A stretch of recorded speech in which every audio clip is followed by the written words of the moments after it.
Well, on a very special series, Influencers Inc., I have with me Malini Agarwal, who is very happily called Miss Malini. Thank you very much, Malini, for joining us today on the Influencers Inc. I want to talk to you a little bit about the creators economy, which has been booming over the last couple of months, specifically amid the pandemic. And you've been an early starter in that field. Tell us a little bit about your journey and what this really means, that when you talk about the whole creators economy coming to age. Well, first of all, thank you so much for having me. I think that it's always so interesting to have these conversations today, because I think when I started out my career in 2008, I had no idea that I was a creator or an influencer. That terminology just didn't even exist.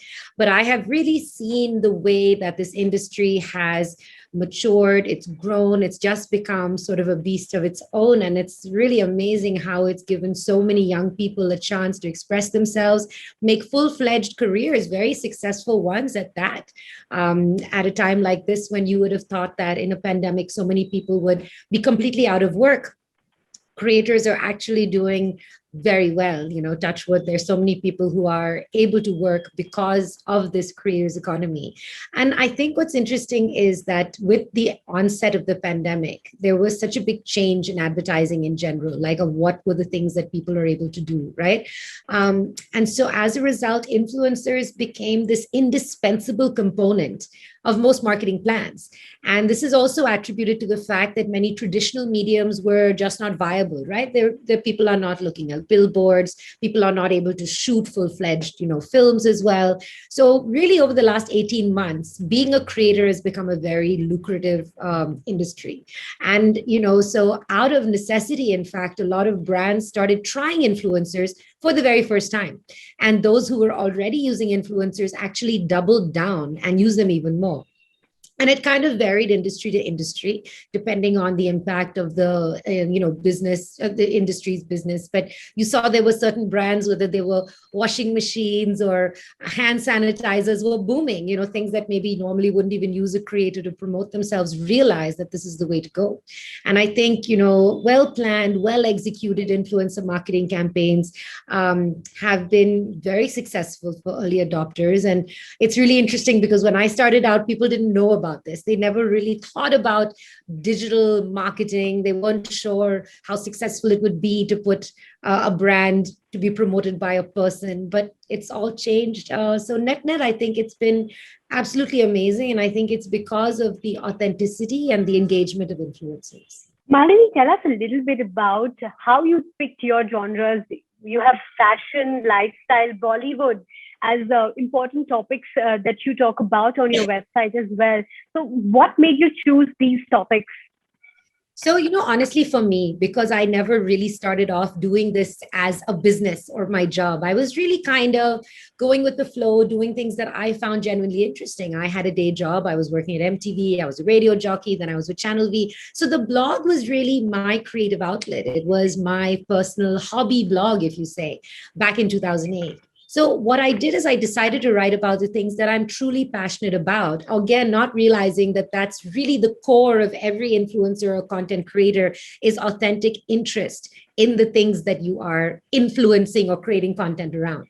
So I think for me, because, people always ask me why I have an accent, it's because I didn't grow up in India. 0 to 17, I was living in different parts of the world because my father was a diplomat. So I grew up in Lebanon, Greece, Germany, Bulgaria, Ivory Coast. Every 3 years I moved and I went to American schools, and that's an accent that tends to stick. But the one thing that I always really missed was my Bollywood. I love Bollywood. And I think that's true for so many of us. We kind of find a home in Bollywood and that's where you get that little piece of home and the culture that you miss. So I was a big Bollywood junkie growing up, even though I didn't live here.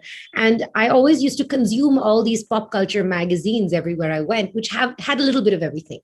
So it wasn't limited to, just celebrity news, for instance, like a film fair or a traditional Bollywood magazine would be. It was more along the lines of an Elle or a Vogue, but having enough entertainment content too. So when I formed my brand, which looking back, I realized had a little bit of everything, it really was a representation of all the really interesting little things that I love. I love Bollywood, but I also love to travel. I also really like fashion and beauty and all those things. So I didn't feel that I needed to restrict myself to one particular genre. It was kind of a catch-all of all the things Malini loves. Tell us a little bit about how the content planning really works out, because when influencers or creators are starting out, that's one really big challenge that they face. How do you decide what content your viewers really want to watch? So tell us about how the planning has happened from your side and how it should be typically in this economy. So I think it's changed so vastly from the time I started out. What I started out doing is I would just write about my own experiences if I went to an event or I had an experience or I loved a movie. And it was kind of limiting in the fact that it would be that one movie of that week or one, because I was limited in how much I could personally cover. I think today you have to kind of make the distinction between whether you're a content creator about a certain topic and you're offering fashion information or beauty information, or you're doing something which is a little more also newsy, which means you have to have a news desk like we do for showbiz, or a new news desk that we launched called Trending, which covers everything that creators and influencers do. And that's kind of a 24-hour cycle. So different departments of what we do run at different paces as well. And then, of course, you plan out your content. I think that, you really have to hand it to creators how hard they work. A lot of people think it's just a lot of posing on Instagram, but having to shoot your own pictures, edit your own videos, do everything yourself is not easy. And I can tell you, I've been part of the grind for a good 13 years now. And I really, respect and admire everyone who does, everything for themselves. So planning is key, but I think over planning is also a mistake sometimes because you have to stay current. So you cannot really plan your content out for the month because something new might come along. I think Instagram Reels is a great example of trending and how people jump on a trend and then they, get views and followers from that. The interesting development that's happened is that people are able to use the trends or the different things that people are doing, but apply a nice lens to do with their content. So for instance, there's this fist bump trend everyone's doing, but they will apply their own text to it that fits their brand. So I think it's a little bit of that as well. So I think it's really important to most importantly, focus on your authenticity, the quality of your content. Sometimes less is more. Just bombarding, your platforms with content is not always the answer.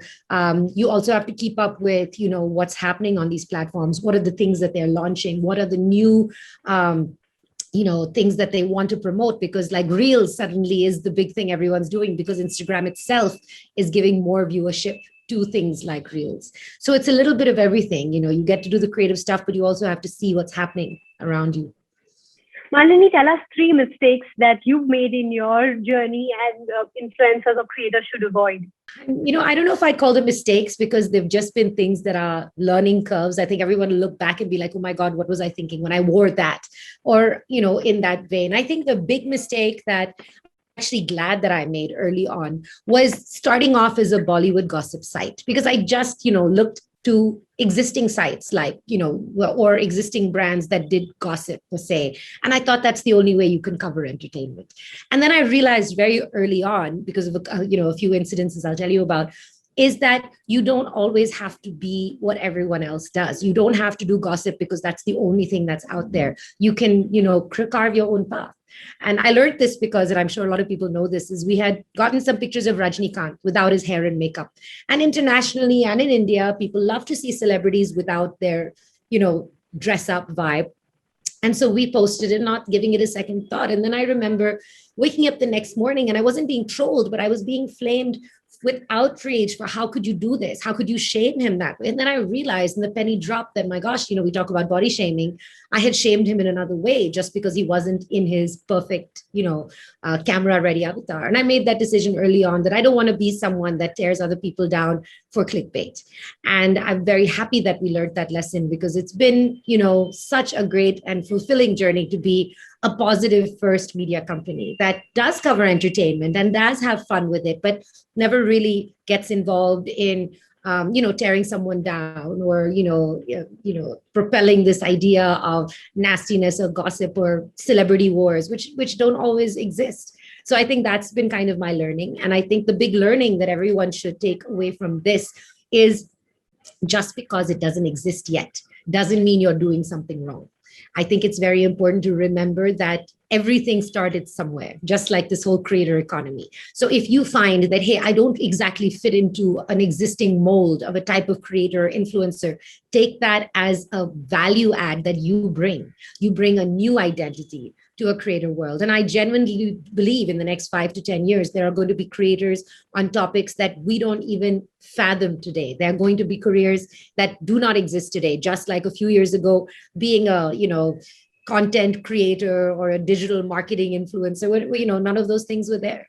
So, seize your individuality and your uniqueness and use that as your superpower. Right. And that was Malini. I'm going to do a quick rapid fire with you. Are you ready? Absolutely. One celebrity that you wish to interview, but you haven't got a chance to do so yet. It would be Aamir Khan. He's on my bucket list. I've always been a fangirl of him. I admire his work and his whole career trajectory. So definitely, Aamir, if you're watching, I'm waiting for that interview. Okay, 2 celebrities you think should work together on a project. What you consider to be a dream team? My gosh, there would be so many, but I'm really dying to see an Andaz Apna Apna reboot part 2. I would love to see, Aamir and Salman come back together for that. Okay, one thing that you hate about Bollywood?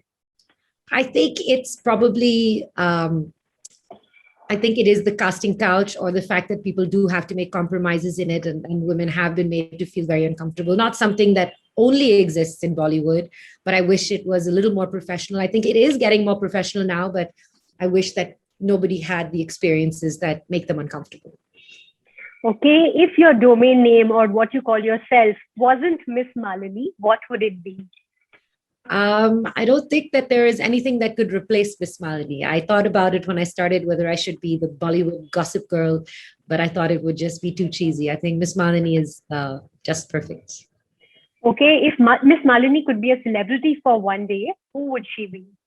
Shah Rukh Khan, and be the kind of person who spreads so much love and joy and entertainment. He's a breath of joy when he comes into a room. He's so magnanimous and fun. And I would love to stand on the terrace at Mannat and wave at everyone. Okay, that's interesting. If you were part of a sitcom family, which sitcom family would you be a part of? I definitely think Schitt's Creek, because I love that sitcom and I think it's so quirky and irreverent. And I think I would be best friends with the entire cast. Okay, what are the 2 things that you are the most proud of? I'm very proud of the fact that we have created an environment that is a company that's 99% women. And we've given so many young people an opportunity and a voice. And I'm extremely proud that, we were the first to sort of build this whole creator economy and lead the way in a place that didn't exist. And that's something that I feel will be my legacy. And I'm very glad for it. Okay, the biggest fashion faux pas, according to you? Being uncomfortable. I think the biggest mistake people make is wearing things that they're not comfortable in and suffering through the evening because then they don't enjoy it. And finally, describe yourself in 3 words. Enthu Cutlet, optimistic, and unforgettable. All right, Malini, thank you very much. You performed very well on your rapid fire, and thank you so much for being a part of the Influencers Inc. My pleasure. Thank you so much.